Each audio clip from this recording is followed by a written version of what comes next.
நண்பர்களே, சமையலறையில உப்ப பயன்படுத்தாத நபர்களே இருக்க முடியாது. பொதுவாவே ஒரு பழமொழி உண்டு. "உப்பில்லாத பண்டம் குப்பையிலே" அப்படின்னு. ஒரு உணவுக்கு நல்ல சுவையை தரக்கூடியது உப்பு. உப்பு இல்லாம ஒரு சாப்பாட்ட நம்மளால சாப்பிடவே முடியாது. அந்த உப்பு அந்த பர்ட்டிகுலரான சாப்பாட்டுக்கு கொடுக்கக்கூடிய டேஸ்ட் வந்து, அந்த சாப்பாட நம்ம சாப்பிடலாமா வேணாவா அப்படிங்கிற முடிவு எடுக்கக்கூடிய நிலைமைக்கு தள்ளும். அப்படி பல வகையில முக்கியமான பொருளா கருதப்படக்கூடிய உப்ப நம்ம சமையலறையில மட்டும் இல்லாம, வீட்டு பூஜை அறையில சரியான முறையில பயன்படுத்தி வந்தா, அது கொடுக்கக்கூடிய நன்மைகளும், பலன்களும் ஆன்மீக ரீதியா அதிகமாவே இருக்கு. அப்படி உப்ப எப்படி பயன்படுத்தலாம் பூஜை அறையில? எந்த மாதிரியான முறைகள்ல உபயோகிக்கலாம்? அப்படிங்கிறத எல்லாம் தான் இந்த வீடியோல பார்க்க போறோம். அப்படி உபயோகிக்கிறதுனால என்ன மாதிரியான பலன்களும், நன்மைகளும் நமக்கு கிடைக்கும் அப்படிங்கிறதையும் இந்த வீடியோல தெளிவா பார்க்க போறோம். இதுவரைக்கும் என்னுடைய சேனலை நிறைய பேர் சப்ஸ்கிரைப் பண்ணாமையே பார்த்துட்டு இருக்கீங்க. அப்படி சப்ஸ்கிரைப் பண்ணாமல் பார்த்துட்டு இருந்தீங்கன்னா மறக்காம சப்ஸ்கிரைப் பண்ணிட்டு பக்கத்தில் இருக்க பெல் ஐக்கானையும் கிளிக் பண்ணி வச்சுக்கோங்க. அப்பதான் நான் போடுற வீடியோவுடைய நோட்டிஃபிகேஷன் எல்லாம் உங்களுக்கு உடனே வரும். இந்த வீடியோவை ஸ்கிப் பண்ணாமல் முழுசாக பாருங்கள், கடைசி வரைக்கும் பாருங்கள். அப்போ தான் இந்த உப்பு எந்த அளவுக்கு நம்மளுடைய வாழ்க்கையில் மாற்றத்தை கொண்டு வருது, எப்படி பயன்படுத்தலாம், அதை எந்த முறையில் பயன்படுத்தலாம் அப்படிங்கிற பல்வேறு விதமான தகவல்களை வந்து இந்த வீடியோ உள்ளடக்கி இருக்கும். அதனால் தொடர்ந்து வீடியோவை பாருங்கள். வாங்க வீடியோக்குள்ளே போகலாம். வீட்டு பூஜை அறையில் கல் உப்புன்னு ஒன்று நீங்கள் தூள் உப்பை நினச்சிக்காதீங்க. நான் சொல்லக்கூடியது ராக் சால்ட், கல் உப்பு. அந்த கல் உப்பு பூஜை அறையில் எப்படி வைக்கணும் அப்படின்னு பார்த்தீங்கன்னா, ஒரு கண்ணாடி பவுலில் பூஜை அறையில் வைக்கலாம். அப்படி வைக்கும்போது இது அந்த என்விரான்மெண்ட்டில் சுற்றி இருக்கக்கூடிய எதிர்மறை ஆற்றலை எல்லாம் நீக்கி ஒரு வகையான நேர்மறை அதிர்வுகளை அதிகரிக்க உதவுது அப்படிங்கிற ஒரு ஐதீகம் இருக்குது. இது ஆன்மீக ரீதியாக முக்கியமான ஒரு வழிபாடாகவும் கருதப்படுது. ஆன்மீகத்தில் உப்பு அப்படின்னு சொன்னாலே லக்ஷ்மி தேவியுடைய அருள் நிறைந்த பொருள் அப்படிங்கிற ஒரு கருத்தும் பரவிட்டுருக்கு. தீய சக்திகளை எல்லாம் ஈர்த்து அழிக்கக்கூடிய ஆற்றல் இந்த கல்லுப்புக்கு இருக்கிறதாகவும் பல பேரால் நம்பப்படுது.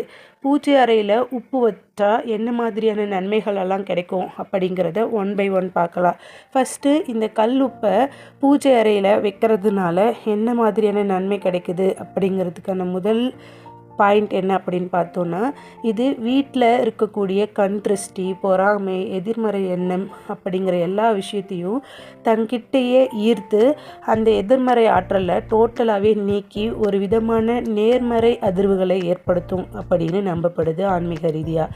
ரெண்டாவது முக்கிய நன்மை என்ன அப்படின்னு பார்த்தோன்னா, இதனால் லக்ஷ்மி கடாட்சம் வீட்டில் பெருகும் அப்படின்னு பல பேரால் முழு மனதோடையும் மனநிறைவோடையும் நம்பப்படுது. கடல் நீர்லேருந்து பெறப்படக்கூடிய உப்புல வந்து மகாலட்சுமி குடியிருக்கிறதா சொல்லப்படுது. பூஜை அறையில் கல்லுப்பை வச்சு நாம் தினம்தோறும் வழிபட்டு வந்தோன்னா அது செல்வ வளத்தை அதிகரிக்கும். அதே சமயத்தில் தானியத்துடைய பெருக்கத்தையும் அதிகமாக உண்டாக்கும் அப்படின்னு நம்பப்படுது. மூணாவது மிக முக்கிய நன்மை என்ன அப்படின்னு பார்த்தோன்னா, வீட்டில் குடும்ப உறவினர்களுக்கு நடுவில் பலவிதமான மனக்கசப்புகள் இருக்கும், தேவையில்லாத சண்டைகள் இருக்கும், மன உளைச்சல் இருக்கும், மன அழுத்தம் இருக்கும்.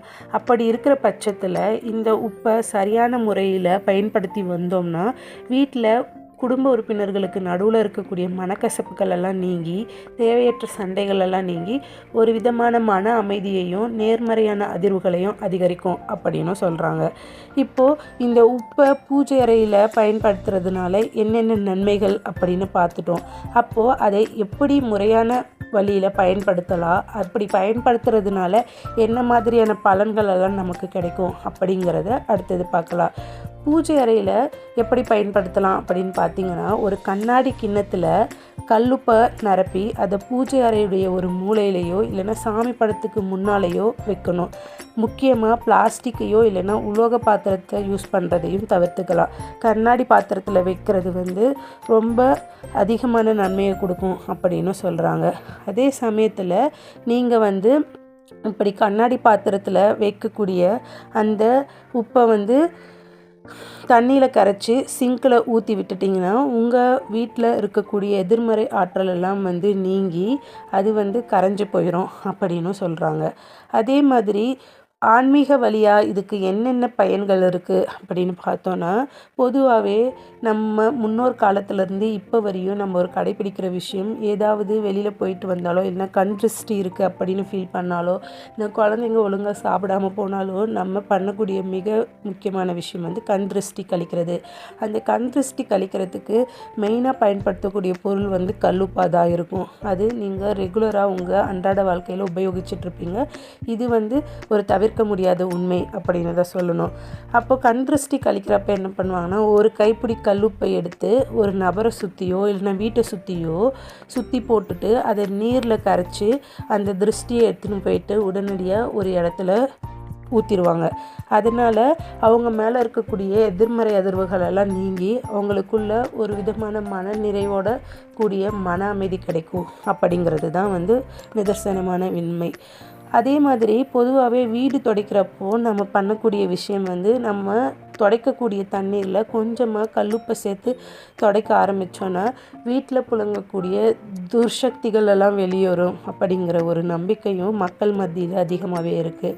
அதே மாதிரி நம்ம ஒரு உணவு பண்டத்தை வந்து க்ளீன் பண்ணும்போது கூட பல இடங்களில் அது ஒரு இறைச்சியாக இருக்கலாம், இல்லைன்னா ஏதாவது ஒரு காய்கறியாக இருக்கலாம், ஏதாச்சும் க்ளீன் பண்ணும்போது ஆட்டோமேட்டிக்காக நம்ம யூஸ் பண்ணுறது கல்லுப்பு தான். கல்லுப்பி போட்டு வாஷ் பண்ணால் அதில் இருக்கக்கூடிய கிருமி நாசினிகள் எல்லாத்தையும் கூட அது அழிச்சிரும் அப்படிங்கிற ஒரு நம்பிக்கையில் தான் நம்ம அறிவியல் பூர்வமாக யோசிக்கலைன்னா கூட ஐதீகமாக காலந்தோறும் பண்ணிட்டு வரக்கூடிய அந்த விஷயத்தை தொடர்ந்து பண்ணிகிட்டே இருக்கோம்.